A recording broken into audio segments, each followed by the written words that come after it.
सूरह अल बकरा की आयत नंबर 236 पे नहीं सी तो दो से ला जुनाहा अलैकुम इन तल्लक़्तुमुन निसाअ मा लम तमस्सूहुन्ना औ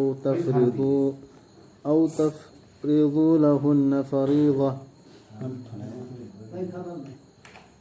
वमत्तिऊहुन्न अलल मूसिई क़दरुहु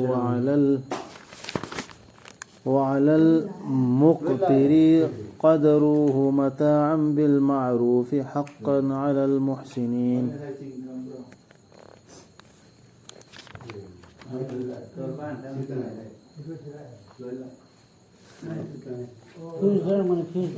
दोष नत्ते नखोयदा नखोयना नुपी सिंबु खाइनबा नखोयना मखोयबु सोक्त्रिङैदा नत्रगा नखोयना लेप्त्रिङैदा मखोयदा पीगदबा मेहरनादो अदुबु पियु मखोयदा इना खुनबना मागी लैजबदुगी मतुंग इन्ना अमसुंग लाइरबना मागी लैजबदुगी मतुंग इन्ना चेंगजेल अमा फजबा मओंगदा मसी थौदांग अमनि अफबा तौबसिंगी मथक्ता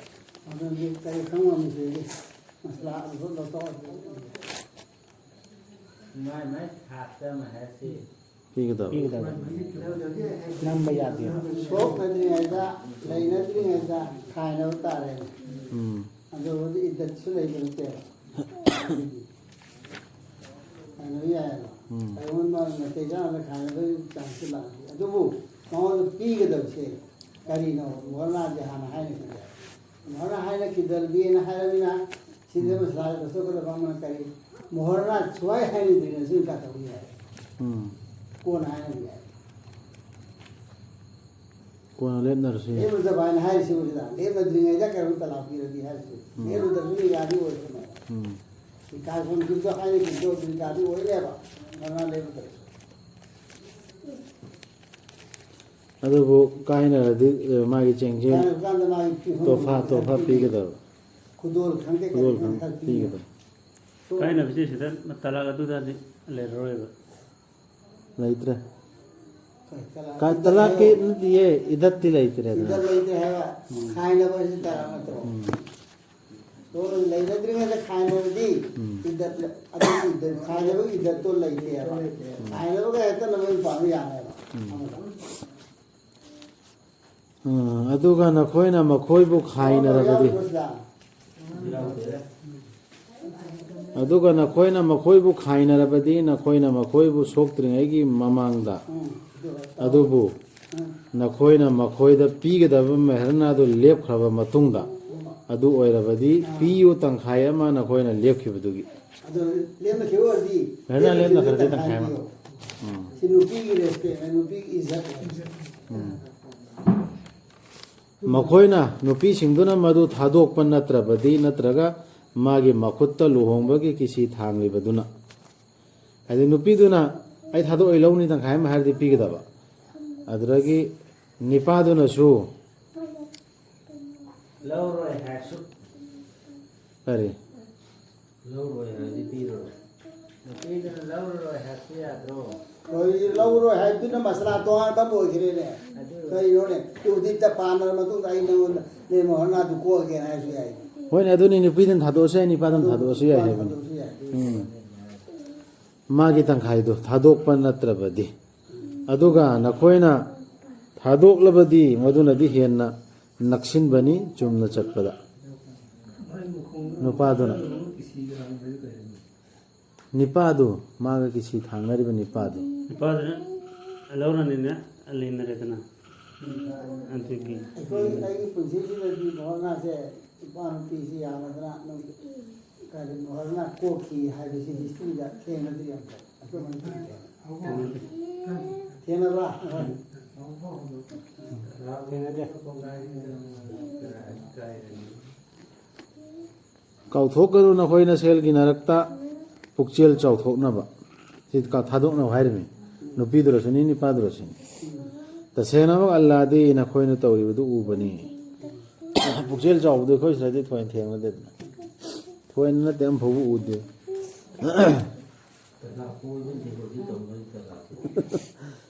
चेक्सिन ना आम गावन ꯅꯨꯡꯁꯤꯅꯕꯁꯨ ꯋꯥꯠꯂꯕ ꯑꯩꯈꯣꯏꯁꯤ ꯆꯦꯛꯁꯤꯟꯅ ꯁꯦꯟꯅꯧ ꯅꯃꯥꯖꯁꯤꯡ ꯑꯗꯨꯒ ꯃꯔꯨꯑꯣꯏꯕ ꯃꯌꯥꯏꯒꯤ ꯅꯃꯥꯖꯗꯨ ꯂꯦꯞꯈꯠꯂꯨ ꯑꯜꯂꯥꯍꯒꯤꯗꯃꯛ ꯄꯨꯛꯅꯤꯡ ꯂꯨꯞꯅ ꯍꯥꯏꯕ ꯏꯟꯅ ꯃꯌꯥꯏꯒꯤ ꯅꯃꯥꯖ ꯐꯖꯔꯒꯤ ꯅꯃꯥꯖꯗꯨ ꯃꯌꯥꯏ ꯇꯥꯔꯕꯅꯤꯅ ꯁꯤꯗ ꯂꯋꯥ ꯃꯈꯩꯅ ꯌꯦꯟꯅꯔꯦ ꯍꯗꯤꯁꯇ ꯗꯨꯅꯤꯌꯥꯗꯥꯅꯤ ꯍꯥꯏꯔꯦꯅ ꯑꯁꯔꯒꯤ ꯑꯃ ꯑꯣꯏ ꯐꯖꯔꯒꯤ ꯑꯃ ꯑꯣꯏ ꯃꯌꯥꯏꯁꯤ ꯀꯗꯥꯏꯗ ꯄꯥꯗꯣꯏꯅꯣ ꯅꯃꯥꯖ ꯍꯧꯕꯁꯤ ꯅꯣꯡꯉꯥꯜꯂꯛꯄꯗꯒꯤ ꯍꯧꯒꯗ꯭ꯔꯥ ꯅꯨꯃꯤꯠ ꯇꯥꯕꯗꯒꯤ ꯍꯧꯒ ꯑꯔꯕꯤ ꯅꯨꯃꯤꯠ ꯇꯥꯕꯗꯒꯤ ꯍꯧꯕ ꯇꯥꯔ ꯅꯨꯃꯤꯠ ꯇꯥꯕꯗꯒꯤ ꯃꯥꯁꯤ ꯇꯦꯛꯀꯦ ꯐꯖ ꯇꯥꯕ꯭ꯔꯥ ꯑꯗꯨ ꯁꯣꯝꯗ ꯐꯖꯜꯁꯤꯅ ꯑꯍꯥꯟꯕ ꯅꯃꯥꯖ ꯑꯣꯏꯔꯗꯤ ꯏꯁꯥ ꯀꯩ ꯇꯥꯏꯕ ꯑꯁꯔ ꯇꯥꯏ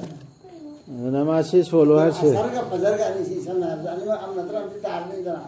ꯑꯗ ꯑꯁꯔꯒ ꯐꯖꯒꯁꯦ ꯃꯁꯤ ꯆꯦꯛꯁꯤꯜꯂꯨ ꯍꯥꯏꯔꯒꯅ ꯌꯥꯝꯅ ꯂꯨꯕ ꯃꯇꯝ ꯑꯣꯏꯕꯗꯣ ꯑꯗꯨꯏꯗꯨꯅ ꯆꯦꯛꯁꯤꯜꯂꯨ ꯍꯥꯏꯔꯤꯅꯦꯕ ꯂꯥꯏꯔꯤꯛ ꯀꯥꯟꯗ ꯍꯥꯏꯔꯤꯁꯦ ꯁꯤ ꯅꯥꯟꯊꯣꯛꯇꯅꯕ ꯇꯧ ꯑꯁꯔꯒ ꯐꯖꯔꯒ ꯖꯃꯥꯠꯇꯨ ꯅꯥꯟꯊꯣꯛꯇꯅꯕ ꯑꯇꯩꯗꯤ ꯅꯥꯟꯊꯣꯛꯄ ꯌꯥꯏ ꯍꯥꯏꯕꯒꯤ ꯋꯥ ꯅꯠꯇꯦ ꯍꯥꯏꯁꯤ ꯖꯃꯥꯠꯇꯨ ꯅꯥꯟꯊꯣꯛꯇꯅꯕ ꯁꯣꯝꯕꯗꯤ ꯃꯉꯥꯃꯛ ꯑꯗꯨꯗꯨꯒ ꯑꯁꯔꯒ ꯐꯖꯔꯒꯁꯦ ꯃꯁꯤꯗꯤ ꯆꯦꯛꯁꯤꯜꯂꯣ ꯍꯥꯏꯗꯤ ꯌꯥꯝ ꯃꯔꯨ ꯑꯣꯏ ꯂꯥꯟꯅ ꯀꯟꯅ ꯄꯔꯤꯈꯥ ꯂꯧꯕ ꯃꯇꯝꯗ ꯐꯦꯜ ꯑꯣꯏꯖꯅꯦꯕ ꯇꯨꯡꯗ ꯂꯩ ꯑꯗꯨꯒ ꯅꯃꯥꯖꯒꯤꯗꯃꯛꯇ ꯂꯦꯞꯈꯠꯄꯁꯤ ꯄꯨꯛꯅꯤꯡ ꯂꯨꯞꯅ ꯍꯥꯏꯗꯤ ꯍꯥꯏꯕ ꯏꯟꯅ ꯑꯩꯈꯣꯏ ꯇꯟꯗꯦ ꯃꯟꯗꯦ ꯅꯠꯇꯕ ꯄꯥꯝꯅ ꯑꯗꯨꯒ ꯅꯈꯣꯏꯅ ꯌꯦꯛꯅꯕꯅ ꯈꯨꯠ ꯊꯥꯔꯛꯀꯅꯤ ꯀꯤꯔꯕ ꯑꯗꯨ ꯑꯣꯏꯔꯕꯗꯤ ꯅꯃꯥꯖ ꯄꯥꯡꯊꯣꯛꯎ ꯈꯣꯡꯅ ꯆꯠꯅ ꯆꯠꯅ ꯅꯠꯇ꯭ꯔꯒ ꯎꯠ ꯅꯠꯇ꯭ꯔꯒ ꯁꯒꯣꯜ ꯇꯣꯡꯅ ꯇꯣꯡꯅ ꯑꯗꯨꯒ ꯅꯈꯣꯏꯅ ꯑꯁꯣꯏ ꯑꯉꯥꯝ ꯂꯩꯇ꯭ꯔꯕ ꯃꯇꯝꯗ ꯅꯤꯡꯁꯤꯡꯉꯣ ꯑꯜꯂꯥꯍꯕꯨ ꯑꯜꯂꯥꯍꯅ ꯅꯈꯣꯏꯗ ꯇꯝꯕꯤꯈꯤꯕꯗꯨꯒꯤ ꯃꯑꯣꯡꯗ ꯃꯗꯨꯗꯤ ꯅꯈꯣꯏꯅ ꯍꯥꯟꯅ ꯈꯪꯂꯝꯗꯕ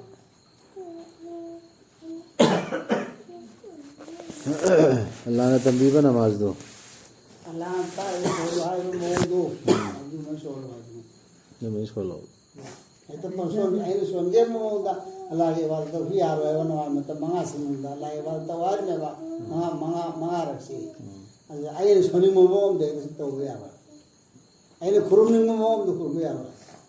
ꯔꯁꯨꯜꯅ ꯇꯥꯛꯑꯝꯃꯤ ꯃꯑꯣꯡꯗꯣ ꯑꯗꯨ ꯃꯑꯣꯡꯗ ꯑꯗꯨꯅꯤ ꯑꯜꯂꯥꯍꯅ ꯇꯝꯕꯤꯕꯗꯨꯒꯤ ꯃꯇꯨꯡ ꯏꯟꯅ ꯍꯥꯏꯔꯤꯁꯤ ꯑꯗꯨꯒ ꯅꯈꯣꯏꯒꯤ ꯅꯔꯛꯇꯒꯤ ꯂꯣꯏꯅꯕꯤꯁꯤꯡ ꯊꯅꯝꯂꯒ ꯁꯤꯕꯁꯤꯡꯗꯨꯅ ꯎꯏꯜ ꯑꯃ ꯊꯔꯝꯒꯗꯕꯅꯤ ꯃꯈꯣꯏꯒꯤ ꯂꯣꯏꯅꯕꯤꯁꯤꯡꯗꯨꯒꯤ ꯆꯍꯤ ꯑꯃꯒꯤ ꯆꯦꯡꯖꯦꯜꯒꯤ ꯃꯈꯣꯏꯕꯨ ꯌꯨꯝꯗꯨꯗꯒꯤ ꯇꯥꯟꯊꯣꯛꯄꯤꯗꯅ ꯑꯗꯨꯕꯨ ꯃꯈꯣꯏꯅ ꯌꯨꯝꯗꯨ ꯊꯥꯗꯣꯛꯇꯨꯅ ꯆꯠꯈ꯭ꯔꯕꯗꯤ ꯗꯣꯁ ꯅꯠꯇꯦ ꯅꯈꯣꯏꯗ ꯃꯈꯣꯏꯅ ꯃꯁꯥꯒꯤꯗꯃꯛ ꯐꯖꯕ ꯃꯑꯣꯡꯗ ꯇꯧꯖꯔꯤꯕꯗꯨꯗ ꯑꯜꯂꯥꯍꯗꯤ ꯄꯥꯡꯒꯜꯕꯅꯤ ꯁꯤꯡꯕꯅꯤ ꯌꯨꯝꯗ ꯑꯗꯨꯝ ꯂꯩꯕ ꯅꯨꯄꯤꯗꯨꯒꯤꯗꯤ ꯆꯍꯤ ꯑꯃꯒꯤ ꯆꯦꯡꯖꯦꯜꯗꯨ ꯎꯏꯜ ꯇꯧꯔꯝꯒꯗꯕ ꯑꯗꯨꯒ ꯅꯨꯄꯤꯗꯨꯅ ꯐꯖꯕ ꯃꯑꯣꯡꯗ ꯃꯥ ꯊꯥꯗꯣꯛꯇꯨꯅ ꯆꯠꯈ꯭ꯔꯅꯤ ꯃꯌꯨꯝ ꯄꯥꯟꯈ꯭ꯔꯅꯤ ꯍꯥꯏꯕ ꯀꯩꯁꯨ ꯒꯨꯅꯥ ꯂꯩꯇ꯭ꯔꯦ ꯑꯗꯨꯒ ꯈꯥꯏꯅꯔꯕ ꯅꯨꯄꯤꯁꯤꯡꯗ ꯆꯦꯡꯖꯦꯜ ꯄꯤꯒꯗꯕꯅꯤ ꯐꯖꯕ ꯃꯑꯣꯡꯗ ꯃꯁꯤ ꯊꯧꯗꯥꯡ ꯑꯃꯅꯤ ꯆꯨꯝꯅ ꯆꯠꯆꯕꯁꯤꯡꯒꯤ ꯃꯊꯛꯇ ꯐꯖꯕ ꯃꯑꯣꯡꯗ ꯍꯥꯏꯔꯤꯁꯤ ꯆꯠꯅꯕꯤꯗꯣ ꯂꯧꯅꯕꯗꯣ ꯑꯗꯨ ꯂꯧꯅꯕꯗꯨ ꯅꯠꯇꯕꯅꯤ ꯁꯤ ꯑꯗꯨ ꯅꯠꯇꯕꯗꯅꯦ ꯆꯤꯡꯖꯦꯁꯨ ꯍꯨꯗꯨꯜ ꯂꯥꯟꯇꯣꯟ ꯈꯔ ꯄꯤꯒꯗꯕꯅꯤ ꯅꯨꯡꯁꯤꯅ ꯎꯠꯀꯗꯕꯅꯦ ꯍꯥꯏꯅꯔꯁꯤꯁꯨ ꯌꯥꯗꯕꯗꯩ ꯃꯔꯝ ꯈꯔꯗꯒꯤ ꯍꯥꯏꯅꯕꯩ ꯋꯥꯅꯤ ꯃꯆꯥ ꯌꯥꯎꯗꯕꯒꯤ ꯑꯣꯏꯔꯣ ꯑꯃ ꯑꯣꯏꯔꯣ ꯍꯥꯏꯅꯕꯩ ꯃꯑꯣꯡꯗꯣ ꯑꯗꯨꯒꯤꯅꯤ ꯀꯩꯁꯨ ꯅꯪꯕꯨ ꯅꯨꯡꯁꯤꯗꯕ ꯅꯠꯇꯦ ꯍꯥꯏꯕꯗꯨ ꯎꯠꯂꯣ ꯍꯥꯏꯕꯅꯤ ꯁꯤꯕꯨ ꯇꯧꯅꯕ ꯌꯥꯎꯈ꯭ꯔꯦ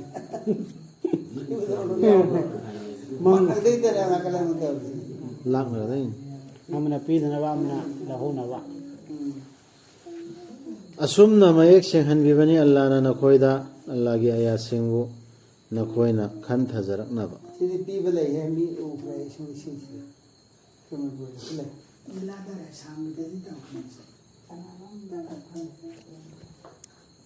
ꯃꯥ ꯅꯠꯇꯕ ꯑꯇꯣꯞꯄꯗꯁꯨ ꯇꯧꯈꯤ ꯐꯖꯅ ꯆꯥꯛ ꯆꯥꯅꯒ ꯈꯪꯅꯕꯤꯕ ꯈꯔ ꯆꯦꯟꯅꯕ ꯅꯠꯇꯦꯕ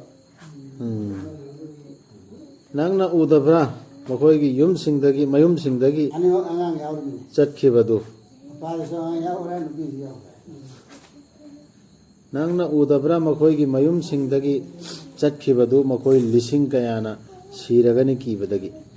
ꯑꯜꯂꯥꯍꯅ ꯃꯈꯣꯏꯗ ꯍꯥꯏꯈꯤ ꯁꯤꯔꯣ ꯑꯗꯨꯗꯒꯤ ꯑꯜꯂꯥꯍꯅ ꯑꯃꯨꯛ ꯍꯤꯡꯒꯠꯍꯟꯕꯤꯈꯤꯕꯅꯤ ꯃꯈꯣꯏꯕꯨ तसेंगनमक अल्लाहदी थौजालना पिक थनबनी मियोइबगी मथक्ता तौनिमसुंग मी अयाम्बना तौबीमल खंगदबनी ताई परमोशन होगी दमकन पुजांगी बना तापी दरन हो लो मांग दरन अल्लाह से थौजाल याम हैगने से हो काउना तम कोई मत थौजांगी अदुना कोई तौबीमल खंगदता हो थेंगाइना अल्लाह की लंबीदा अदुगा खंगो अल्लाह दी ताबनी खंगबनी गाने सुमरम चालन गाने बलान से आवते चुम मोंगदा अल्लाह ने से गाय की दुनिया यो तो उबरा लम लवजिन ने बता उबरा तो उबरा इदो अदु खंग है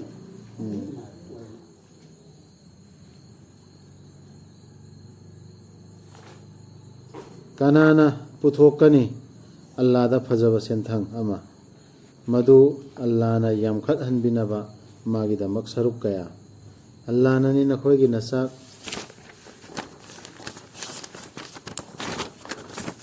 नरल कौहल्लिबदु अमसुंग मरांग काहल्लिबदु अदुगा मंगोंदा नखोय हलक्कदबनी यारा सिबगो सिसै मखा टॉपिक मा हो सदकल्लाहु अलैहि हां